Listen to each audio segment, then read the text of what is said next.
naman tayong 6 na bananas. Cardawa yan. Yan ang ating main menu. Meron din tayong flour. Mga 1 cup flour. 1 cup of flour. Then we have cheese. Lagay natin yan mamaya. Ipalaman. Then, timplahan din natin ng vanilla. 2 kutsara. Mayroon din tayong breadcrumbs. Bago mo isa lang sa mantika, i-ano muna sa breadcrumbs. Then, pinaghalo-halo ko na ang harina at saka yung saging at 2 kutsarang vanilla. Ayan na ang cheese. Ganyan ang kalaki ng cheese. Meron akong breadcrumbs at akin ang ilalagay yung nahulma nating banana cheese. Ayan.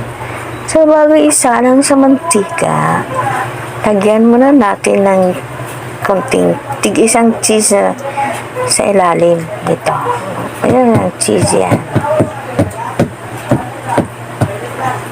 Ayan ang aking wonder oven sa bukid.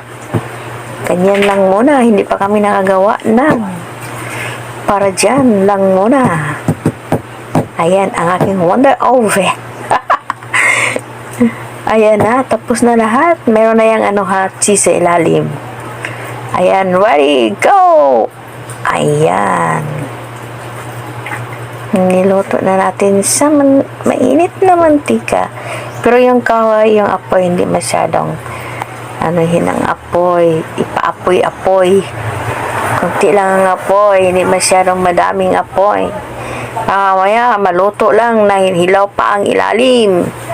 So, ganyanin lang, ganyan. Hanggang sa maluto. Sarap yan, sa bukid. Ayan na. Tingnan, ang ganda ng kulay, di ba? Hindi siya maitim, hindi ako ng Facebook dyan. At yan ang finished product natin. Ang sarap yan. Tingnan natin anong masasabi ng husband ko kapag matikman niya yan mamaya. Tingog-tingog po doy.